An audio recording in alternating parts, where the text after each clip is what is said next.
Hello everyone, this is Damini and welcome back to your channel Roshan Shah study point. जैसा कि आप सभी जानते हैं कि क्लास 12 की हमारी न्यू सीरीज स्टार्ट हो चुकी थी और उसके स्टार्टिंग के जो चैप्टर्स हैं यानी कि चैप्टर नंबर 1 के कुछ जो टॉपिक्स हैं वो हमने कवर कर लिए थे। तो आप सभी जानते हैं कि चैप्टर नंबर 1 के स्टार्टिंग के टॉपिक्स जिसमें हमने कमेटी के बारे में डिस्कस किया था, इसके अलावा प्लानिंग, स्टाफिंग, कंट्रोलिंग, डायरेक्टिंग, इन सभी को उसमें हमने देख लिया था। तो अब बारी है अलग अलग प्रकार के टूर्नामेंट की और फिक्सचर की।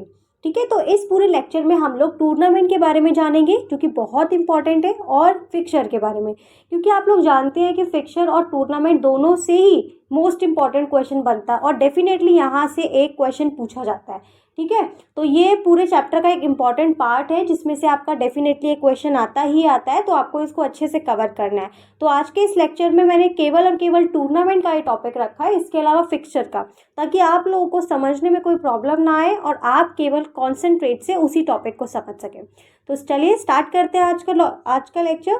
और इससे पहले का जो लेक्चर है आप लोगों ने नहीं देखा है, आप लोग डिस्क्रिप्शन में लिंक है, आप लोग देख सकते हैं, ताकि आप लोग की कनेक्टिविटी बनी रहे, क्योंकि पूरा चैप्टर है वो खेलों से संबंधित है। तो आपको कमेटी के भी बारे में पता होने चाहिए कि टूर्नामेंट के पहले कौन सी कमेटी होती है, टूर्नामेंट के बाद कौन सी कमेटी होती है और उसके बीच में कौन सी कमेटी होती है। तो आपको इन चीज़ों का पता होना चाहिए, तभी आप आगे जब बढ़ेंगे तो आपको एक कनेक्टिविटी महसूस होगी और अच्छे से सब समझ पाएंगे। चलिए स्टार्ट करते हैं, फिर एक बार इंडेक्स समझ लेते हैं। आज हम पढ़ेंगे डिफरेंट टाइप्स ऑफ टूर्नामेंट। जो टूर्नामेंट है, ठीक है, तो उनके समझेंगे कि टूर्नामेंट होता क्या है और डिफरेंट टाइप यानी कि अलग अलग प्रकार के टूर्नामेंट्स के बारे में। उसके बाद हम लोग फिक्सचर समझेंगे कि fixture, league out, knockout tournament का स्टेयर केस, या फिर अलग अलग प्रकार के जो फिक्सचर है वो कैसे ड्रॉ किए जाते हैं, क्योंकि आपके एग्जाम में फिक्सचर से डेफिनेटली एक क्वेश्चन यहाँ से बनता है, तो इसको समझना बहुत ही इंपॉर्टेंट हो जाता है। अगर समय बचेगा तो हम इंट्राम्यूरल और एक्स्ट्राम्यूरल भी डिस्कस कर लेंगे जो कि इंपॉर्टेंट है, बट अभी फिलहाल हमारा कॉन्सेंट्रेट फर्स्ट और सेकंड टॉपिक पर ही रहने वाला है। स्टार्ट करते हैं आज का लेक्चर, चलिए। सबसे पहले हम समझते हैं टूर्नामेंट, क्योंकि टूर्नामेंट होता क्या है। देखिए, आसपास या आपने टीवी में आपने टूर्नामेंट तो देखे ही होंगे, ठीक है, टूर्नामेंट बोल सकते हैं या मैच बोल सकते हैं। तो आप लोगों ने देखा होगा कि टूर्नामेंट में क्या होता है, बहुत सारी टीम्स पार्टिसिपेट करती हैं, और जब बहुत सारी टीम्स पार्टिसिपेट करती हैं तो उसमें कुछ टीम्स बाहर हो जाती हैं और केवल कुछ ही टीम्स फाइनल में जाती हैं। फिर फाइनल्स में भी क्या होता है कि एक ही टीम विजय होती है। तो ये सामान्य तौर पर टूर्नामेंट हो गया। एक बार आपकी बुक के अकॉर्डिंग समझ लेते हैं। टूर्नामेंट का अर्थ है कि एक योजना के तहत विभिन्न टीमों के बीच नियम और विनियमों के अनुसार खेल प्रतियोगिताओं का आयोजन। इसका मतलब है, आप समझते हैं, देखिए कोई भी टूर्नामेंट होता है, ठीक है, तो उसमें कोई ना कोई एक योजना होती है। आप चाहे क्रिकेट ले लीजिए, फुटबॉल ले लीजिए, हॉकी ले लीजिए, सबसे संबंधित कोई ना कोई टूर्नामेंट होते ही रहते हैं। तो टूर्नामेंट क्या है, एक योजना के तहत पूरी एक प्लानिंग की जाती है। उस योजना के तहत जो विभिन्न टीम है, हर टूर्नामेंट पे विभिन्न टीम जो है वो पार्टिसिपेट करती हैं। आप जानते हैं, अगर चाहे क्रिकेट की बात करें तो आप देखेंगे कितनी सारी टीम्स पार्टिसिपेट करती हैं। तो एक योजना के तहत विभिन्न टीमों के बीच, अलग अलग जो टीम्स पार्टिसिपेट कर रही हैं उनके बीच जो नियम और जो विनियम है उनके अनुसार खेल प्रतियोगिताओं का आयोजन। अगर मैं इसको एकदम साधारण भाषा में बताऊं आपको, तो इसका मतलब है कि एक योजना के तहत विभिन्न टीमों के साथ, ठीक है, विभिन्न टीमों के बीच में जो नियम और जो विनियम के अनुसार जब खेल का आयोजन किया जाता है उसे हम टूर्नामेंट कहते हैं। आप सभी ने देखा होगा, आप अपने आसपास टीवी पे आपने कोई भी टूर्नामेंट देखा होगा तो आप देखते हैं हर खेल के अपने कुछ, या टूर्नामेंट के कुछ नियम होते हैं, कुछ विनियम होते हैं। ठीक है, अगर कोई उन नियम और विनियम को नहीं फॉलो करता है तो उसको डिस्क्वालीफाई कर दिया जाता है। तो वही कि नियम और विनियमों के अनुसार खेल का आयोजन करना ही टूर्नामेंट कहलाता है, साधारण भाषा में। क्लियर? ठीक है, अब बात करते हैं टूर्नामेंट कितने प्रकार के होते हैं। तो सबसे पहला आपका है नॉकआउट टूर्नामेंट। तो knockout tournament, league out tournament, इसके अलावा कॉम्बिनेशन टूर्नामेंट और चैलेंज टूर्नामेंट। तो कुल आपके 4 प्रकार के टूर्नामेंट हैं जो आपके सिलेबस में लगे हुए हैं, जिसमें सबसे पहला है नॉकआउट टूर्नामेंट। नॉकआउट टूर्नामेंट सबसे ज़्यादा इजी है और इसका फिक्सचर ड्रॉ करना भी बहुत ही सिंपल है।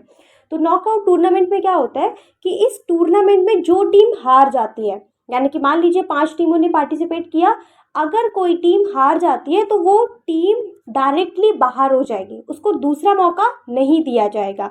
केवल जो टीम जीती है उसी को अगला चांस दिया जाएगा और वही अगले राउंड में जाएगी। तो मैंने आपको बताया कि नॉकआउट टूर्नामेंट सबसे सिंपल है, जिसमें बहुत सारी टीम पार्टिसिपेट करती है। अगर कोई टीम हार जाती है तो वो डायरेक्टली बाहर हो जाती है, ठीक है, उसको कोई दूसरा चांस नहीं दिया जाता। अब यही चीज़ आप लीग आउट में देखेंगे कि लीग आउट में क्या होता है ना कि हाँ बहुत सारी टीम्स होती हैं, ठीक है, आप थोड़ा अंतर भी करेंगे जब आगे जाके। तो उसमें क्या होता है कि बहुत सारी टीम्स को, जितनी भी टीम्स पार्टिसिपेट कर रही हैं उन टीम्स को एक दूसरे के साथ एक एक मैच खेलना पड़ता है। लेकिन यहाँ ऐसा नहीं है। यहाँ पे मान लीजिए शुरू में 5 टीमों ने पार्टिसिपेट किया, पहले राउंड में अगर 2 टीम डिसक्वालीफाई हो जाती है, हार जाती है, तो वो पहले राउंड में ही बाहर हो जाएंगी, दूसरे राउंड में उनको जाने नहीं दिया जाएगा, ठीक है। तो इस प्रकार से ये है नॉकआउट टूर्नामेंट। अब एक बार नॉकआउट टूर्नामेंट के उद्देश्य समझ लेते हैं कि इस प्रकार के अगर टूर्नामेंट करवाए जा रहे हैं तो इनका क्या उद्देश्य है, ठीक है। सबसे पहला उद्देश्य सर्वश्रेष्ठ दल का पता लगाना। आप समझते हैं, मान लीजिए 5 टीमों या 6 टीम पार्टिसिपेट कर रही हैं, तो उसमें जो फाइनल में जाएगी, ठीक है, 1 या 2 टीम, उसके बाद जो टीम विजयी होगी, आप देखेंगे कि वो टीम क्या होगी, इस टीम को सर्वश्रेष्ठ दल के रूप में मान्यता मिल जाएगी। यानी कि वो इतनी सारी टीम्स में सर्वश्रेष्ठ है, वो इतने सारे लेवल्स को पार करके फाइनल तक गई है, राइट। उसके बाद दर्शकों का मनोरंजन करना। आपको भी बड़ा इंटरेस्ट आता होगा जब आप देखते हैं कि हर एक राउंड में कोई ना कोई टीम बाहर हो रही है। इसमें क्या होता है कि दर्शकों का इंटरेस्ट बना रहता है, उनको बहुत ही ज़्यादा मज़ा आता है, क्योंकि उनको पता है कोई ना कोई टीम बाहर हो जाएगी, तो कौन सी टीम बहुत अच्छे से खेलेगी जो अपने आप को सेव कर पाएगी और नेक्स्ट राउंड में ले जा पाएगी। ये बहुत ही इंटरेस्टिंग होता है, तो इससे दर्शकों को मज़ा आता है। इसके अलावा भाईचारे की भावना का विकास होता है, जो कि बड़ा इंपॉर्टेंट है, क्योंकि आप लोग जानते हैं कोई भी टूर्नामेंट हो गया, चाहे वो इंडिया पाकिस्तान का मैच हो गया या हॉकी हो गया या फिर कबड्डी ही क्यों ना हो गया हो, आप लोग देखते हैं आपस में भाईचारे की भावना का भी विकास होता है। और क्योंकि अलग अलग खिलाड़ियों के साथ, अलग अलग टीम्स के साथ खेलने का मौका मिलता है, समझने का, साथ में स्ट्रैटेजी बनाने का मौका मिलता है, जो कि आपके अंदर एक भाईचारे की भावना का विकास करता है। इसके अलावा बेहतर खेल प्रदर्शन। जब आपको डर रहता है कि अगर आपने अच्छा परफॉर्म नहीं किया तो आप अगले राउंड में नहीं जा पाएंगे, तो इससे क्या होता है कि आप अपना बेहतर खेल प्रदर्शन देते हैं, ठीक है। आपको भी कभी कभार डर रहता है कि अगर आप लोगों ने नहीं पढ़ा तो एग्जाम में हो सकता है कम मार्क्स आए। इस डर के चलते आप लोग बहुत अच्छे से परफॉर्म करते हैं, पढ़ते हैं। सेम यही चीज़ होती है स्पोर्ट्स में, टूर्नामेंट में, कि जो भी पार्टिसिपेंट्स होते हैं उनको ये डर रहता है कि अगर उन्होंने अच्छे से परफॉर्म नहीं किया तो वो आज घर जा सकते हैं, इसीलिए वो अपना बेहतर खेल प्रदर्शन देते हैं। तो ये कुछ हो गए इसके उद्देश्य। अब बात कर लेते हैं एक बार लाभ की कि इसके क्या क्या लाभ है। सबसे पहले हम समझते हैं मैचों की जल्दी समाप्ति। अब आप लोग जानते हैं, मान लीजिए 3 से 4 मैच होने हैं, 1 या 2 मैच होना है, और राउंड्स भी हैं, आपको पता है। तो हर राउंड में क्या होगा, कोई ना कोई टीम बाहर जब होती जाएगी तो टीमों की संख्या कम हो जाएगी। जब टीमों की संख्या कम हो जाएगी तो फटाफट से मैच भी होंगे, तो इससे क्या होता है, मैच बहुत जल्दी समाप्त हो जाते हैं। इसके अलावा जब टीम बाहर हो जाती है तो बची हुई टीमें ही आगे जाती हैं, तो मैचों की संख्या बहुत कम हो जाती है। इसके अलावा श्रेष्ठ प्रदर्शन। हर टीम को ये डर रहता है कि अगर उसके किसी भी पार्टिसिपेंट या फिर उसने अच्छा परफॉर्म नहीं किया तो वो बाहर जा सकती है, आज घर जा सकती है, तो वो अपना श्रेष्ठ प्रदर्शन देती है, जो कि बहुत इंपॉर्टेंट है। इसके बाद समय की बचत। अब जल्दी जल्दी मैच की समाप्ति होगी तो समय की बचत तो होनी है, तो समय की बचत। इसके अलावा ये कम खर्चीले होते हैं। क्यों? क्योंकि आप लोगों को मैंने बताया, जब 5 टीम पार्टिसिपेट कर रही है उसमें से मान लीजिए स्टार्टिंग में 2 टीम डिसक्वालीफाई हो जाती हैं, तो बची हुई 3 टीम आगे जाएंगी। अब उनके लिए जो इक्विपमेंट्स आने हैं, जो चीज़ें आनी है, वो 3 टीमों के अकॉर्डिंग आएंगी ना कि 5 टीमों के अकॉर्डिंग। तो इससे क्या होता है, ये थोड़े कम खर्चीले भी हो जाते हैं। तो इस प्रकार से ये इसके लाभ हैं, जो कि बहुत सिंपल है। अब इसकी हानियां देख लेते हैं। हानि बिल्कुल ही एक ऑपोजिट है, कि जानते हैं कि इसमें कम मैच होते हैं। तो सबसे पहले आप लोग बता सकते हैं कि मैचों की संख्या कम होती है। इसके अलावा मैच की संख्या कम रहती है तो जो पार्टिसिपेंट्स होते हैं उनके ऊपर प्रेशर कम रहता है, ठीक है, प्रेशर कम रहता है। इसके अलावा प्रतिभाशाली, तीसरा आप लोग मोस्ट इंपॉर्टेंट बता सकते हैं। कई बार क्या होता है कि बहुत अच्छे जो प्लेयर्स होते हैं वो जब पहले राउंड में ही हार जाते हैं तो उनको अपने हुनर दिखाने का या फिर उनको अच्छे से परफॉर्म करने का दूसरा चांस नहीं मिलता, जो कहीं ना कहीं थोड़ा सा हम समझ सकते हैं कि जो अच्छी नहीं है। क्यों? क्योंकि मान लीजिए किसी भी गलती के कारण अगर कोई पार्टिसिपेंट पीछे रह जाता है या डिसक्वालीफाई हो जाता है, तो वो डिसक्वालीफाई ही माना जाएगा, उसको सेकेंड चांस नहीं दिया जाएगा। तो ये इसकी एक छोटी सी नेगेटिविटी लगती है। इसके अलावा पांचवा आप लोग बोल सकते हैं, कई बार क्या होता है, मान लीजिए किसी कारणवश कोई कमज़ोर टीम अगर फाइनल्स में पहुंच जाती है तो उसके जीतने के चांसेस बहुत ज़्यादा हो जाते हैं। तो ये भी एक नेगेटिव पॉइंट है इसका। तो ये सभी आप लोग इसके हानियों में बता सकते हैं। तो एक बार आप समझ लेते हैं फिक्सचर का। देखिए फिक्सचर बहुत इंपॉर्टेंट है, तो हम जैसे ही कोई टूर्नामेंट पढ़ेंगे मैं साथ में आपको उसका फिक्सचर बता दूंगी कैसे ड्रॉ करना है, ठीक है। तो आप नॉकआउट फिक्सचर एक बार समझ लेते हैं। नॉकआउट फिक्सचर हम लोग दो तरीके से बनाएंगे, एक ऑड नंबर्स का, दूसरा इवन नंबर्स का। इवन नंबर का या फिर जो सम संख्याएं आप जिसे कह सकते हैं, उनका फिक्सचर ड्रॉ करना आसान होता है। वहीं जो ऑड नंबर हो गए जैसे 3, 5, 13, 17, इनका जब फिक्सचर ड्रॉ करने को आता है तो वो थोड़ा सा मुश्किल हो जाता है। बस आपको ये ध्यान में रखना है। तो इवन नंबर का फिक्सचर ड्रॉ करना आसान है थोड़ा सा, ऑड नंबर का भी समझेंगे। सबसे पहले इवन नंबर का समझ लेते हैं, जिसमें सबसे पहले आपको क्या करना है, मान लीजिए अगर आपको 8 टीमों का फिक्सचर रेडी करना है, तो आपको 8 टीमों का फिक्सचर तैयार करना है, जिसमें आप टीमों की संख्या कितनी है, 8। अब आप टीमों की संख्या 8 है, अब आपको क्या करना है, ऊपरी हाफ और लोअर हाफ में टीमों को डिवाइड करना है। तो ऊपरी हाफ में टीमों की संख्या अगर 8 है तो 8 का हाफ 4, तो ऊपरी हाफ में टीमों की संख्या होगी 4 और लोअर हाफ में टीमों की संख्या होगी 4। इसी प्रकार से अगर आप 12 लेते हैं, अगर आपके एग्जाम में 12 टीम्स का फिक्सचर रेडी करने को आता है, तो भी ऊपरी हाफ में और लोअर हाफ में इक्वली टीम्स होंगी, ठीक है। 10 लेंगे तो 5 और 5, 18 लेंगे तो 9 और 9, इस प्रकार से, ठीक है। तो पहला स्टेप क्या करना है, आपको टीमों की संख्या क्लियरली लिखनी है, ऊपरी हाफ में और लोअर हाफ में टीमों की संख्या, ये आपको क्लियरली पता होना चाहिए। अब फिक्सचर ड्रॉ करते हैं। देखिए समझने की कोशिश करिए इसे एक बार, कि इसमें सबसे पहले आपने देखा मैंने team A B C mention किया, आप लोग 1 2 3 भी कर सकते हैं। तो टीम 1 2 3 4 5 6 7 8, हमारे पास कुल 8 टीम्स है और हमें 8 टीम्स का फिक्सचर रेडी करना है। तो सबसे पहले क्या करना है, हमें टीमों की संख्या आपने लिख ली। अब पहला राउंड यानी कि ये राउंड होगा 1। राउंड 1 में कौन पार्टिसिपेट करेगा, ए और बी, ठीक है। ए और बी, सी और डी, ई एफ जी और एच। तो ये जो टीम्स हैं आपस में, जो टीम बनी है, एक दूसरे के साथ मैच खेलेंगी, ठीक है। तो ए बी के साथ खेलेगी, सी डी के साथ, ई एफ के साथ और जी एच के साथ। ये राउंड 1। अब राउंड 1 में जो विजय होगा वो होगा आगे। तो राउंड 1 में मान लीजिए ए जीतता है तो वो आगे आ जाएगा राउंड उसमें। उसके बाद सी और डी में मान लीजिए अगर सी और डी में से सी जीतता है तो सी, उसके बाद लोअर हाफ में देखते हैं कि ई और एफ का मैच हुआ, तो ई और एफ में अगर एफ जीतता है तो एफ आगे आ जाएगा, यानी कि अगले राउंड में पहुंच जाएगा। उसके बाद जी और एच में होता है तो जी अगर जीतता है तो जी अगले राउंड में आ जाएगा। इस प्रकार से दूसरे राउंड तक हमारे पास 4 टीम्स होंगी, ए सी एफ और जी, ये कुल 4 टीम्स हमारे पास सेकेंड राउंड में आई है। अब सेकेंड राउंड में इन टीमों के बीच में मैच होगा, तो ए और सी के बीच में मैच होगा, उसके बाद एफ और जी के बीच में मैच होगा, इन दोनों के बीच में मैच हुआ। तो ए और सी के बीच में जब मैच हुआ तो उसमें सी जीतता है। इसके अलावा लोअर हाफ में जब एफ और जी के बीच में मैच होगा तो जी जीत जाता है। इस प्रकार से ये सेकेंड राउंड में हमारे पास कौन जीतने के बाद आते हैं, सी और जी। सी और जी का तीसरे राउंड में अब मैच होगा। तो तीसरे राउंड में किसका मैच होगा, सी और जी का, ठीक है, जिसमें से जो जी है वो जीत जाता है। तो लास्ट में जो जी है वो ही विनर कहलाएगा। क्लियर है आप सभी को? ये बहुत सिंपल है। स्टार्टिंग में आपको मेंशन कर देना है कितनी टीम्स हैं, उसके बाद हर एक टीम का उस टीम के साथ मैच करवाना है। फिर किसी भी टीम को आप जितवा सकते हैं। उसके बाद जैसे ही वो जीत जाएगा वो अगले राउंड में, फिर जीतने के बाद जितनी भी टीम्स आएंगी उनका आपस में मैच होगा। उसके बाद अगर भी कोई टीम रह जाती है, मान लीजिए 4 टीम में से 2 टीम जीत के आती है तो 2 तो नहीं विनर हो सकते हैं, फिर आपको उनके बीच में मैच कराना होगा और उनके बीच जब मैच होगा उसमें से जो फाइनल होगा वो ही विजेता कहलाएगा।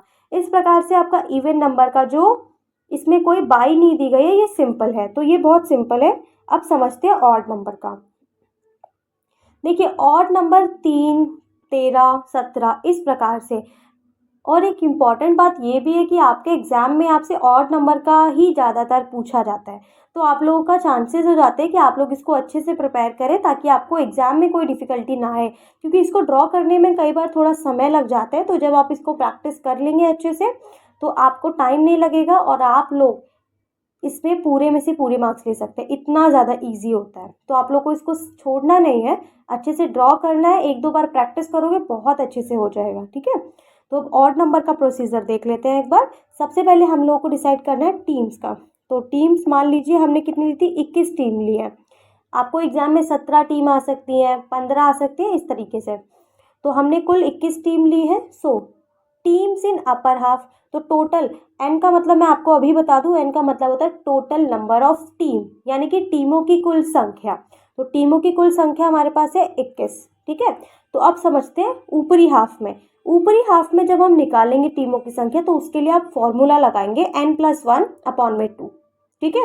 तो n+1, एन था हमारे पास 21 प्लस में 1 अपॉन में 2, तो कुल कितना हो जाएगा 22 अपॉन में 2 यानी कि 11। तो 11 टीम्स हमारे पास होंगी अपर हाफ में। क्लियर है इतना। अब लोअर हाफ में देखते हैं। तो अपर हाफ का आ गया 11, लोअर हाफ में n-1 अपॉन में 2। तो n है आपके पास 21, -1 करेंगे तो 20 अपॉन में 2 यानी कि 10। तो 10 टीम्स होंगी आपके पास लोअर हाफ में। यहाँ तक क्लियर है आप सभी को। तो दो चीज़ आपकी क्लियर हो गई है, अपर हाफ में टीमों की संख्या और निम्न अर्ध में टीमों की संख्या 11 और 10। अब बात करते हैं नंबर ऑफ बाइज की। तो आपको बाई भी देने आता है, मतलब आपको एग्जाम में बाई के लिए भी बोला जाएगा। तो बाई देनी है अब आपको। तो बाई के लिए क्या करते हैं, हमेशा जब भी हम बाई देते हैं तो बाई में हमेशा हमें ऊपरी नंबर देखना होता है। यानी कि अगर आपके पास टोटल नंबर ऑफ टीम 21 है तो आपको बाई अगर देनी है तो आपको 21 से ज़्यादा ही देखनी पड़ेगी। और बाई निकालने का एक फॉर्मूला होता है 2 × 2 × 2 × 2, ठीक है। इस सीक्वेंस में अगर आपकी बाई जो है आपकी टीम के आसपास या थोड़ा ऊपर आती है तो आप ले सकते हैं। जैसे हमारे पास टोटल नंबर ऑफ टीम है 21, तो अब हम बाई देखते हैं किसके अराउंड आएगी। तो 2 × 2 4, 4 × 2 8, 8 × 2 16। तो 16 और 21 बहुत कम है तो हम एक और ज़्यादा लेंगे। तो 2 से दोबारा इसको मल्टीप्लाई करेंगे तो 16 × 2 = 32। तो 32 हमारे पास बाई आए हैं, ठीक है। नंबर ऑफ बाई कितनी 32, मतलब 32 लेंगे, 32 में से माइनस करेंगे 21, तब हमारे पास बचेंगी 11 बाई, ठीक है। तो यानी कि हमें 11 बाई देनी है। आई होप कि तुम लोगों को बाई देने का प्रोसीजर समझ में आ गया है। मतलब अभी नंबर ऑफ बाई का देख लो, मैं आगे फिर बताऊंगी कैसे बाई देनी है। तो बाई 11 आ गई हमारे पास। अब ये 11 बाई हमें डिसाइड करना है कि ऊपरी हाफ में कितनी देनी है और लोअर हाफ में कितनी देनी है। क्लियर है। तो उसका फॉर्मूला है b-1 अपॉन में 2। तो b मतलब बाई हमारे पास कुल कितनी थी 11, -1 यानी कि 10 अपॉन में 2, तो 5 हो जाएगा। यानी कि 5 बाई हमें किस में देनी है, ऊपरी हाफ पे। याद रखना है आपको।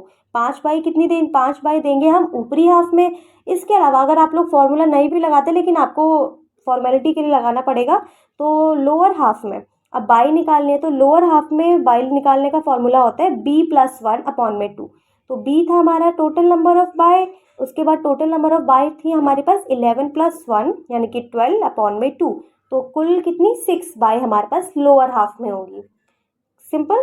तो 5 बाई हमें ऊपरी हाफ में देनी है, 6 बाई हमें निम्न अर्ध में देनी है। ये आपका हो गया कि कितनी बाई किसको देनी है, कितनी टीम कितने उसमें रहेंगी, ऊपरी हाफ में कितने, लोअर हाफ में कितनी। ये आगे बहुत इंपॉर्टेंट रोल प्ले करेगा, ठीक है। अब समझते हैं एक बार फिक्सचर का। देखिए फिक्सचर में आप लोग देख पा रहे हैं कि A, C, K, J, D इन सभी में क्या है, B भी लिखा हुआ है। बाई का मतलब होता है जिस भी टीम को आप बाई दे रहे हैं वो डायरेक्टली नेक्स्ट राउंड में खेलेगी, ठीक है। वो सेकेंड राउंड में खेलेगी, फर्स्ट राउंड में नहीं खेलेगी। आपने उनको रेस्ट दे दिया है। तो आपको कुल 21 टीम ऐसे ड्रॉ कर लेनी है। आप लोग कम का भी कर सकते हैं, 17 का बना लीजिए, 13 का बना लीजिए, आसानी रहेगी। तो 1 से लेकर 21 तक आपको नंबर ड्रॉ करने हैं। उसमें आपको क्या करना है, आपको इस तरीके से लोअर हाफ और अपर हाफ में डिवाइड कर देना है। आप जानते हैं अपर हाफ में हमारे पास 11 थे और लोअर हाफ में हमारे पास हो जाएंगे 10 टीम्स। ठीक है, तो बाई देने का प्रोसीजर क्या होता है, सबसे पहले बाई आपको लोअर हाफ यानी कि निम्न अर्ध की अंतिम टीम को दी जाती है।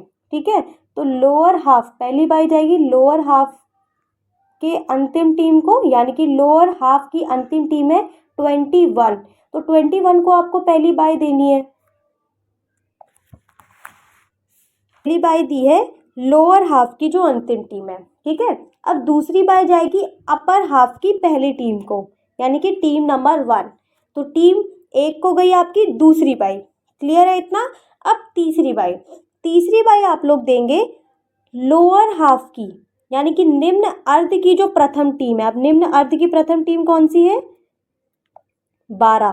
ठीक है, तो निम्न अर्ध की प्रथम टीम है 12, तो आप 12 को बाई देंगे। क्लियर है, पहली बाई निम्न अर्ध की अंतिम टीम को, दूसरी बाई अपर हाफ की जो प्रथम टीम है यानी कि इसको गई, फिर उसके बाद तीसरी बाई आप देंगे लोअर हाफ यानी कि निम्न अर्ध की जो पहली टीम है 12, उसके बाद चौथी बाई देंगे ऊपरी हाफ की जो अंतिम टीम है यानी कि 11।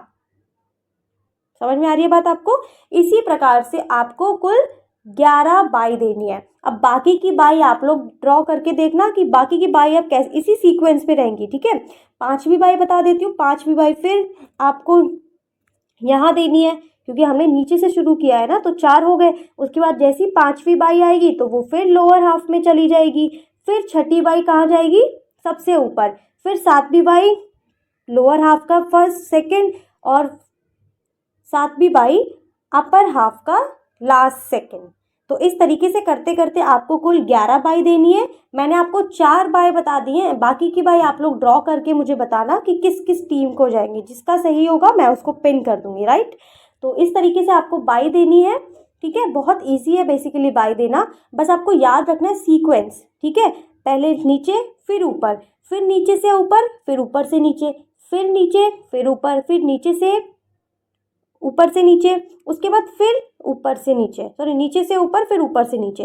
इस सीक्वेंस में आपको बाई देनी है, जो कि बहुत सिंपल है। अगर आप लोग इसको अच्छे से ड्रॉ कर लेते हैं तो आपके जितने मार्क्स का आपका आई थिंक क्वेश्चन आते हैं 6 मार्क्स का, आपको पूरे में से पूरे क्वेश्चन मार्क्स मिल सकते हैं।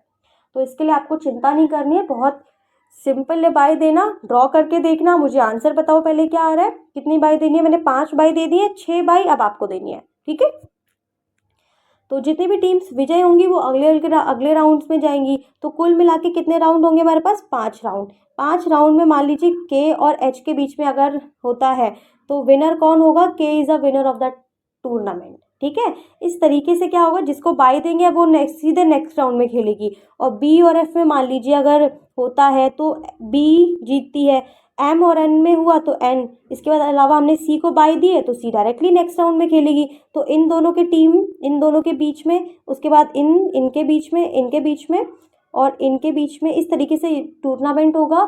और आपस में जो भी टीम जीतेगी वो नेक्स्ट राउंड में जाएगी। फिर इनके बीच में आपस में 4 होंगे तो ये 2 टीम खेलेंगी, फिर ये 2 टीम, और लास्ट में जाकर 2 टीमों के बीच में होगा जिसमें से कोई एक टीम जीतेगी और वही इस टूर्नामेंट की विनर होगी। क्लियर है। फिर भी कोई डाउट रहता है तो आप लोग पूछ सकते हैं।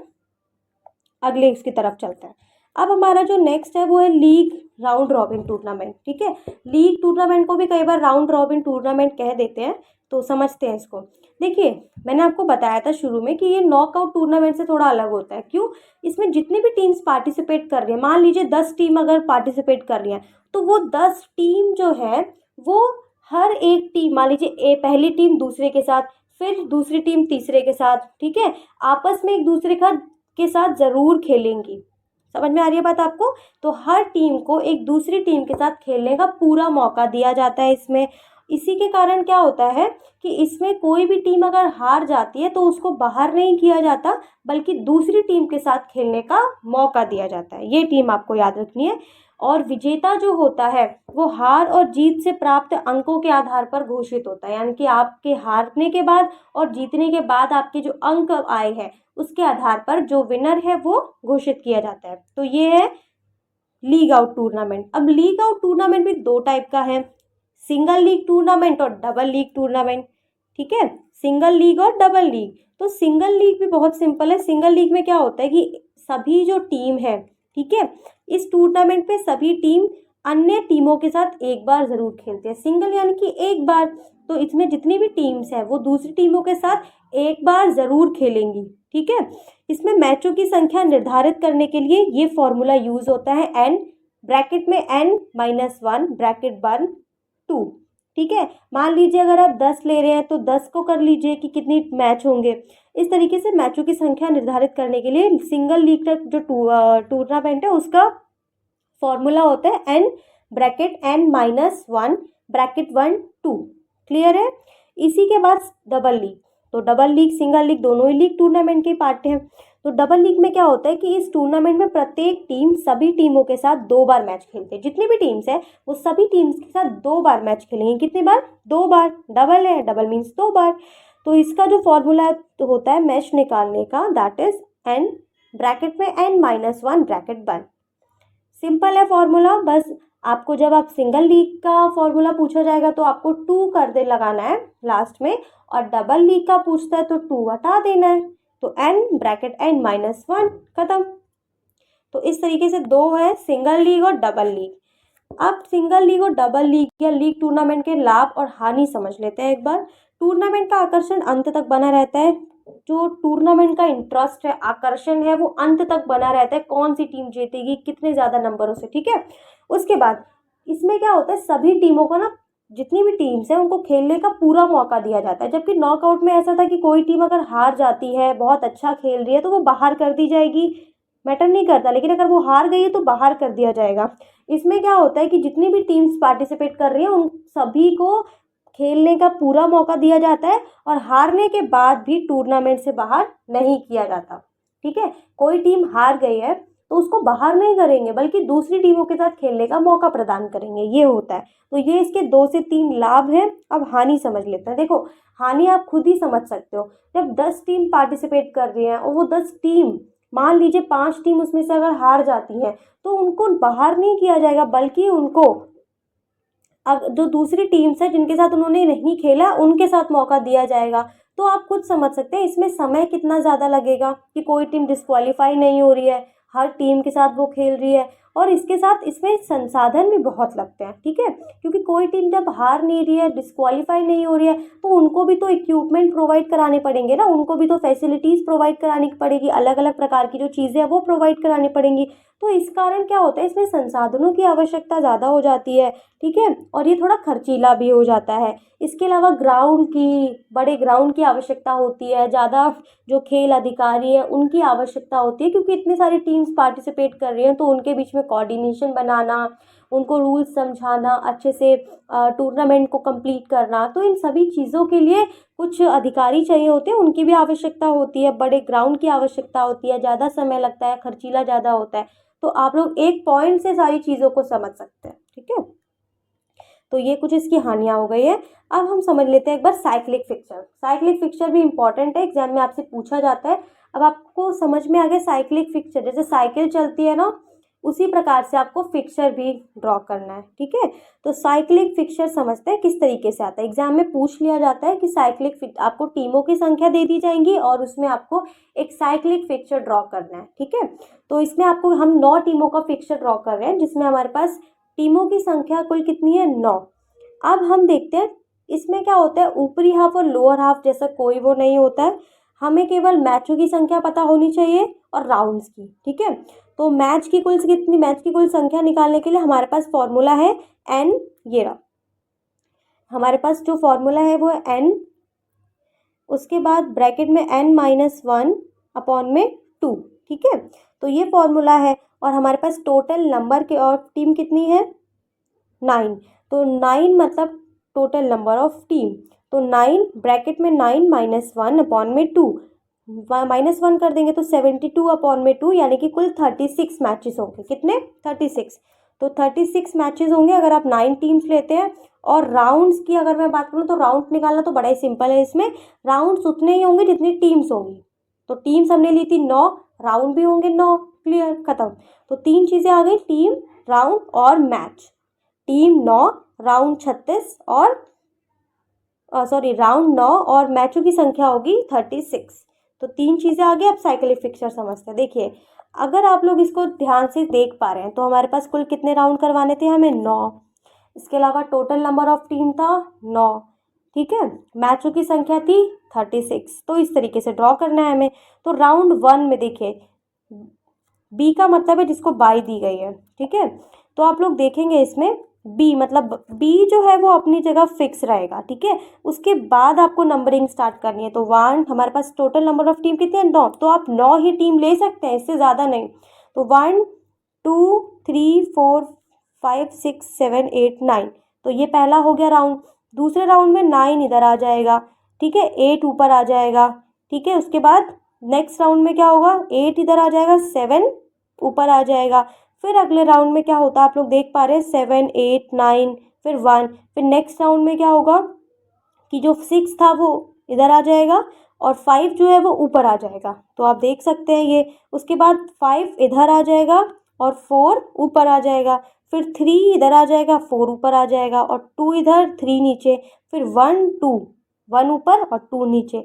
इस तरीके से करते करते आपके 9 राउंड बनेंगे, ठीक है। 9 राउंड। अगर आप लोग 10वां राउंड नहीं बना, मतलब 10वां राउंड जब बनेगा तो वो सेम ही हो जाएगा। आप लोग दे मैच भी कर सकते हैं।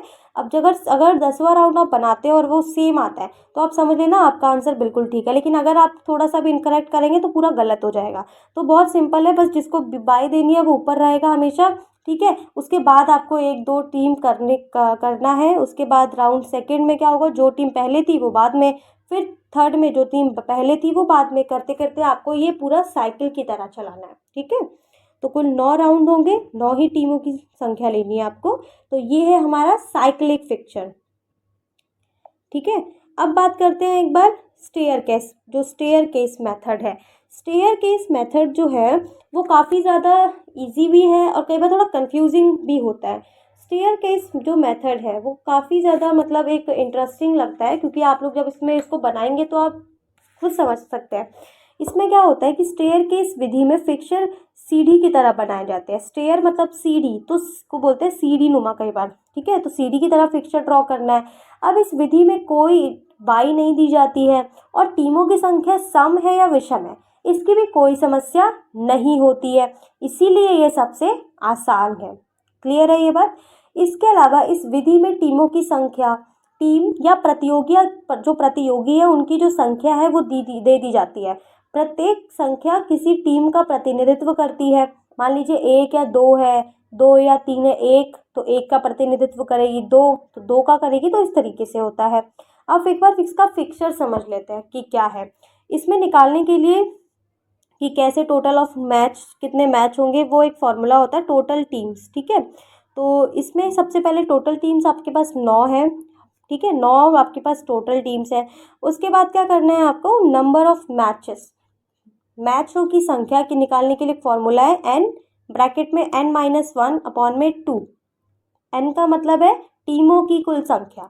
तो n हमारे पास कितना है, 9, यानी कि 9 ब्रैकेट में 9-1 अपॉन में 2। तो 9 इंटू 8 इज इक्वल टू 72, नीचे 2। तो उसको आप क्रॉस करेंगे तो हो जाएगा 36। तो कुल हमारे पास 36 मैचेस होंगे। यहाँ तक समझ में आया आपको? अब हम फिक्सर ड्रॉ करते हैं। देखिए स्टेयर केस है तो आपको इस तरीके से स्टेयर बनाना है। सबसे पहला टीम 1 किसके साथ मैच करेगी, 2 के साथ, 3 के साथ, 4 के साथ, 5 के साथ, 6 7 8 और 9 के साथ। तो जो टीम 1 है वो 2 3 4 5 6 7 8 9 जो टीम है उनके साथ खेलेगी। अब दूसरे राउंड में क्या होगा, जो टीम 2 है, अब टीम 2 1 के साथ तो खेल चुकी है तो 1 और 2 नहीं होगा अगले राउंड में। आप देख सकते हैं यहाँ पे नहीं है, ठीक है। तो कहाँ से स्टार्ट होगा, जो टीम 2 है उसने 3 के साथ नहीं खेला है तो 2 3 के साथ खेलेगी, फिर 2 4 के साथ खेलेगी, 2 5 के साथ, 6 के साथ, 7 और 8 और 9 के साथ खेलेगी। अब टीम नंबर 2 है उसने भी कंप्लीट कर लिया है। तो अब बारी है 3 जो नंबर टीम है, अब वो किसके साथ खेलेगी, क्योंकि उसका 2 3 के साथ हो गया है, ठीक है। इसके अलावा 3 ने 1 के साथ भी खेल लिया है, तो वो दोनों भी नहीं है, तो 3 3 के साथ भी वो कर सकती है। तो अब बात करेंगे 3 से 4। 3 जो है 4 के साथ, 5 के साथ खेल सकती है, 7, 6, 8 और 9 के साथ। तो इस तरीके से आपको करते जाना है कि जो टीम पहले खेल चुकी है उनको नहीं लेना है, ठीक है। 1 और 2 खेल चुके हैं, तो अगले राउंड में 2 1 क्या करेगा खेल के, वो तो ऑलरेडी खेल चुके हैं, तो उसको नहीं काउंट कर रहा है।